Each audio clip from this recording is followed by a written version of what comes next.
For an adaptation with source material I knew nothing of, that was actually kind of interesting. Those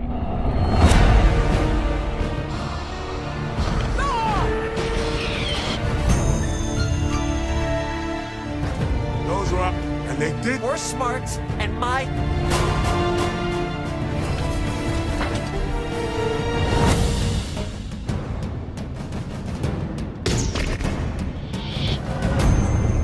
He told me enough! No, I.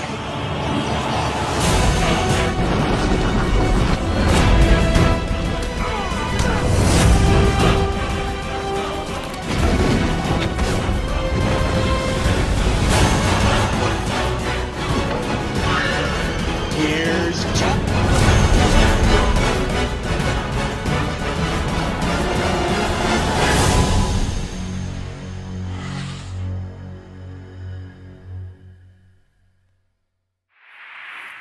Hey everyone, it's Don G. Corleone here, and I'm here with a brand new movie review.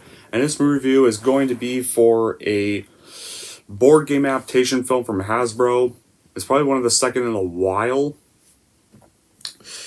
And this was one that was one I just was not too excited for, if you know what I mean.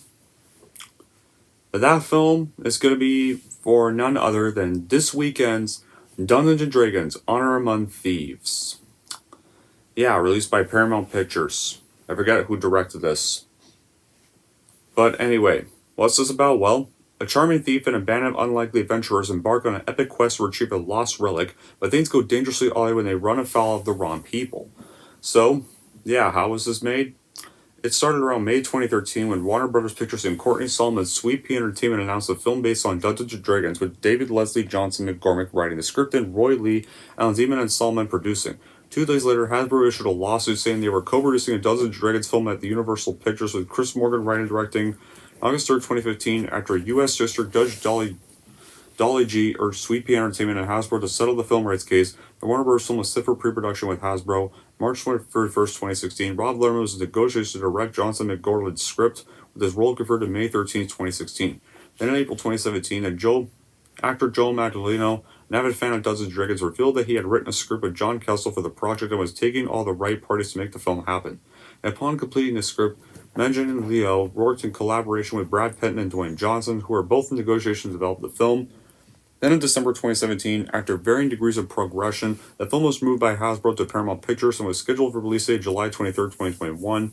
In February 2018, Paramount was in talks with both Chris McKay and Michael Gill to write and direct the film, respectively. In March 2019, it was revealed that Gilio had completed a first draft as studio executives expressed excitement for the film.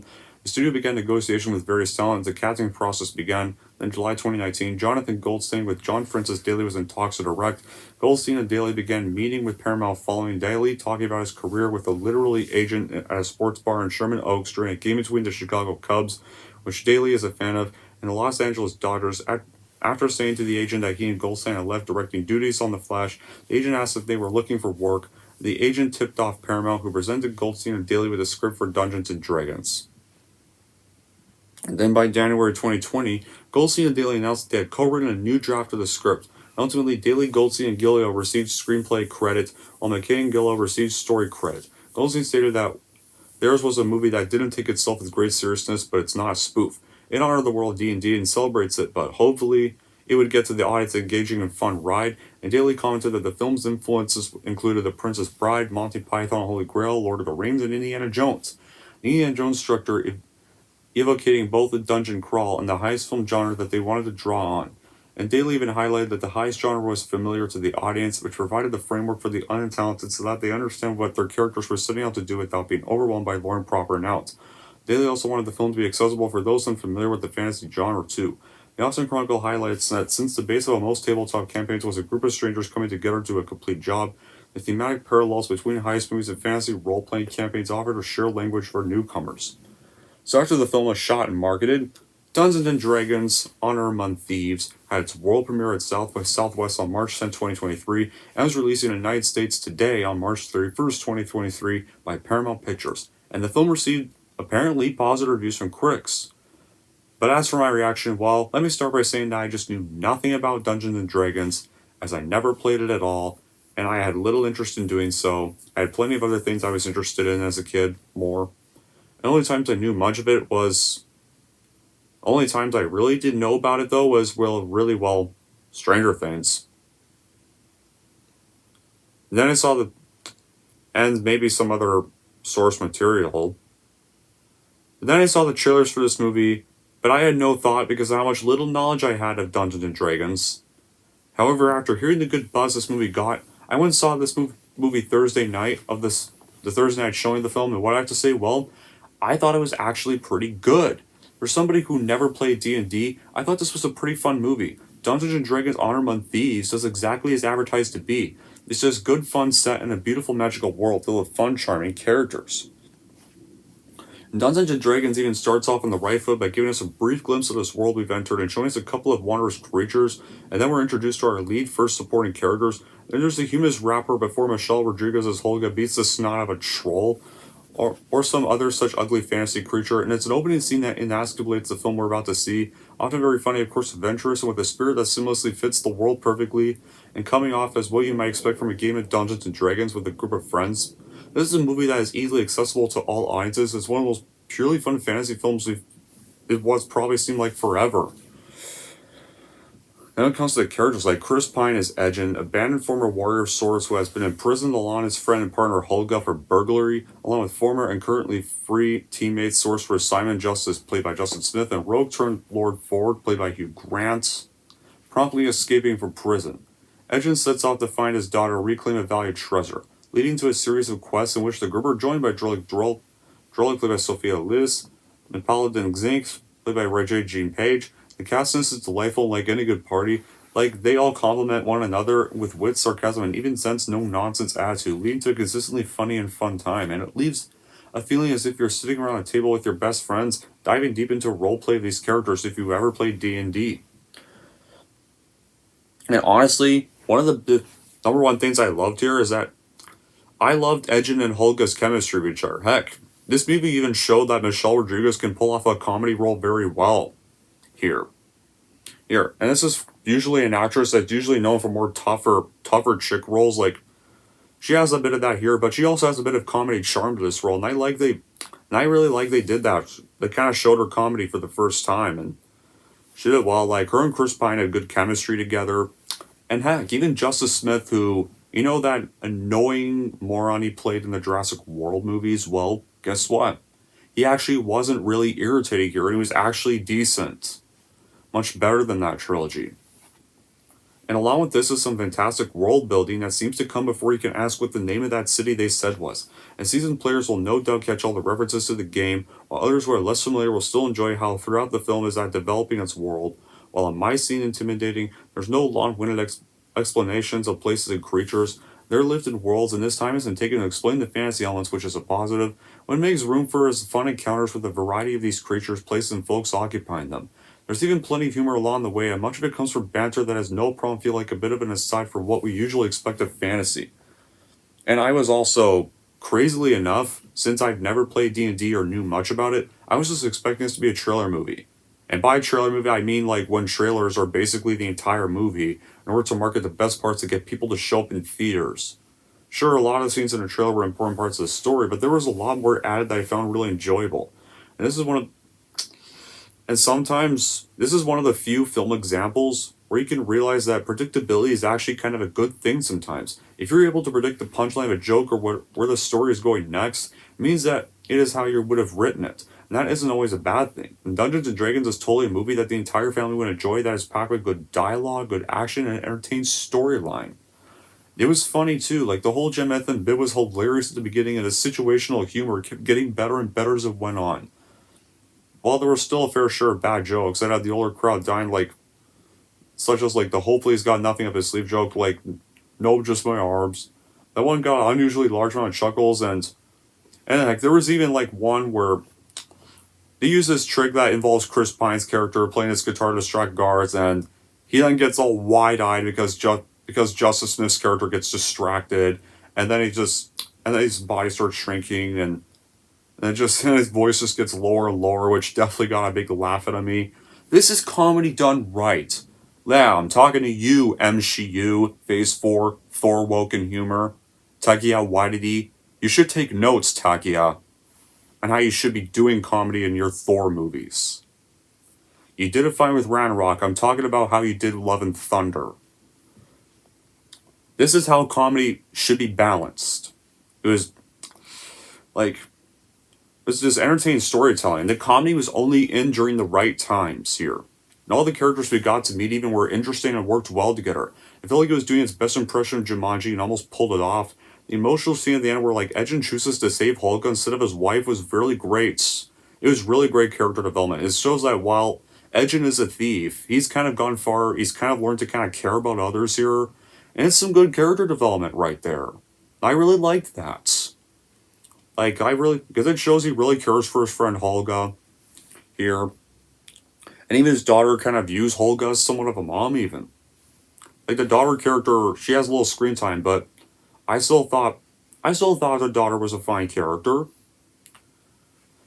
Even while the pacing of this entire movie didn't really allow it to marinate to the maximum connection to the audience, it was a nice gesture, but didn't hit as hard as it could have. And then it comes to the villain Forg. Hugh Grant as Ford the villain was very convincing, as well as the scary wizard Sophina, just like many other funny moments throughout the film. It was hilarious to see Dork do to Sophina what Hulk did to Loki in the first Avengers movie. And one of the most notable differences between this movie and probably some typical TRPG sessions, I wouldn't know maybe, was the absence of metagaming. Like, metagaming is when players use knowledge of logic that their characters would not have in the game world, such as information from previous sessions, genre conventions, or real-world common sense. Like, for example, players might know when to do something their character would not know. As if you play a person campaign, like, players will always know what other players knowing and doing. And although TRPGs empathize roleplaying and generally consider metagaming to be unfavorable, it is impossible to completely eliminate it. In fact, due to the limitations of the gaming method, metagaming is inevitable and even constitutes a significant part of the fun for most players. Like, whether actively or passively, metagaming can create humorous situations, strategic challenges, or dramatic irony that enhance the gaming experience.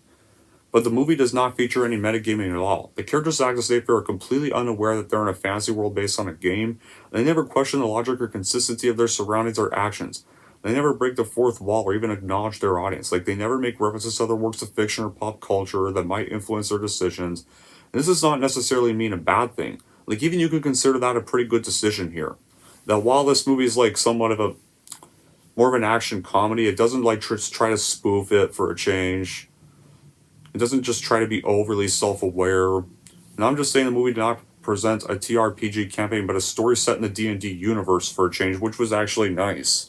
And this approach might make sense from a screener's perspective. Wants to create an immersive and coherent story without confusing or alienating general audiences who are not familiar with TRPGs or D&D. But it also means that the movie loses some of the charm and appeal that TRPGs have for fans. And the movie does not capture the feeling of playing a game with your friends where anything can happen and where you can shape your own destiny. Like, the movie is essentially a Marvel superhero film set in a fantasy world. Like, it has a similar tone style to Guardians of the Galaxy, which both films are about a group of misfits with different personalities and abilities to team up and stop an evil force from destroying everything they love. The movie has plenty of humor, action, and spectacle that would entertain most viewers who enjoy this genre even. Like, if they went to the serious route with all the in-your-face magic and creatures, I don't think this movie would have worked that well. And conversely, they pulled off this movie with in-your-face creatures and magic while not taking themselves too seriously. Like, from the beginning, they sweep you off your feet and take you on a fun, hilarious journey, and the whole family can enjoy going on the lighthearted adventure. And from a gamer's point of view, I think they captured the essence of the game, and every person is motivated differently. Nothing ever goes how you expect it. You just try to make something work and hopefully achieve the goal while leveling up. The heroes of the movie do just that. And I felt like Michelle Rodriguez, presented as a barbarian fighter, Chris Pine did an excellent job carrying this story as a fast-talking plan maker and bard. And I like seeing Hugh Grant in this role as a rogue. And I actually do like the humor he provided as he schemed. Like, all in all, everyone played their parts very well. And I'm happy with the writers and the way everything turned out in Dungeons & Dragons Honor Among Thieves. Production quality was excellent. The storyline is easily followed by gamers and those new to the genre. And Bradley Cooper's cameo is a pleasant surprise. Michelle Rodriguez does a fantastic job. Like, Holga is excellent. In fact, I think Holga was probably my favorite character of this movie. And Regina Page makes the best paladin I've ever seen. It's very difficult to roleplay a paladin, but the writers understood this, and Page's performance was amazingly phenomenal. Here, in fact, and if you're wondering, you probably were fearing this movie was going to escalate men, make men look stupid. guess what, guys? I've seen the movie, and trust me, there's some comedic moments from the men characters, but they do not make the men look stupid in this movie. So ignore that stupid rumor. Sean Chandler was right. They don't make men look stupid in this movie. I don't know what stupid rumor of that came up, but that does not happen, guys. Don't worry. The men have some comedy moments, but they actually have serious moments too, and they're actually kind of clever. Okay? They're actually likable. I don't know what idiot thought that some idiot clearly just made that rumor up just so they could get some fame and attention. But that doesn't mean the movie doesn't have bad qualities, because yes, this movie does have a lot of bad qualities, does have some bad qualities. Like, the main criticism would be that the movie, well, Steve is probably the characters. Like, some find Holga and Dorek, like, introduced as being capable and strong for the get-go, and Edgen and Simon are mostly incompetent and have to overcome their problems and grow as characters to be of actual help, but hey, guess what? That's actually part of their character development, because they actually do. They actually overcome their problems. They actually go for some good character development here. And some more emotionally for Edgen and overcoming low self-esteem for Simon, but it's not much of an issue. Okay? Like I said, they don't make the men look stupid in this movie, alright?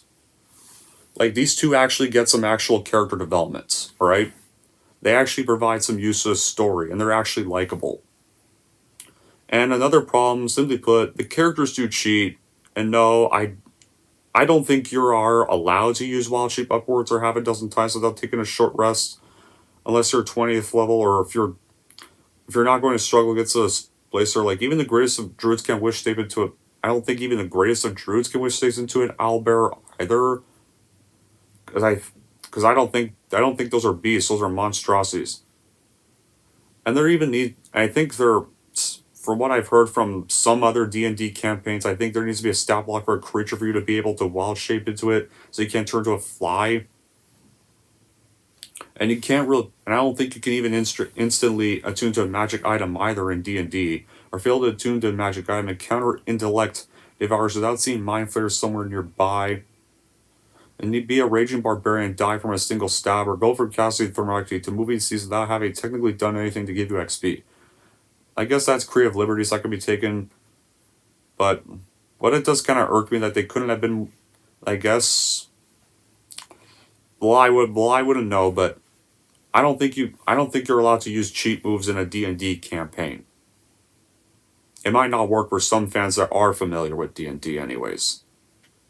And the story can be on the predictable side. Like, you can roughly expect what will happen next, and as a result, the film loses some tension and a few comic moments come across as less funny. But furthermore, the film also goes on unnecessarily too long, so that can come across as long-winded at times, because yeah, this movie's like 134 minutes. I don't think it needed to be 134 minutes. Like, maybe you could have made it like 14 minutes shorter. Maybe 120 minutes would have been fine for this one.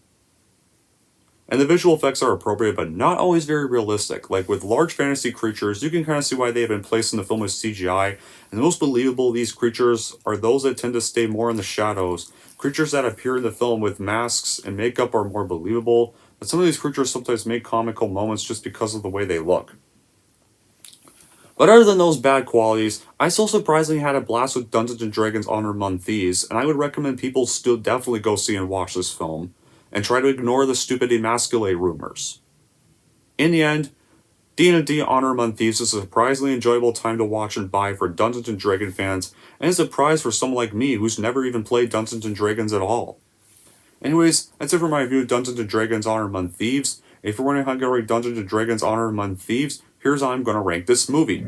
So overall, if you want to see a board game movie done right unlike 2012, then I would definitely recommend watching this movie and buying it and adding it to your collection for sure. And if you're wondering how I'm going to rank Dungeons & Dragons Honor Among Thieves, I'm going to give Dungeons & Dragons Honor Among Thieves an 8.5 out of 10.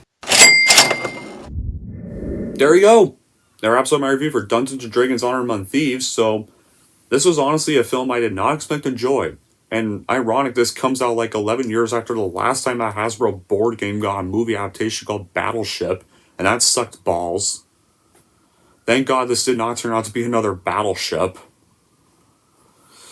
And, you want to know what's ironic? Within literally 5 days, Mario comes out. 5 days. So another new release review going to be next week. And that's going to be the week of Easter. Crazy. This is crazy. Like, I think maybe I'll have an Easter special planned. If I do, maybe I might review the Tim Burton Chocolate Factory as my Easter special, because that film's about candy, and there's a lot of candy on Easter. So maybe it would make sense. I think it would.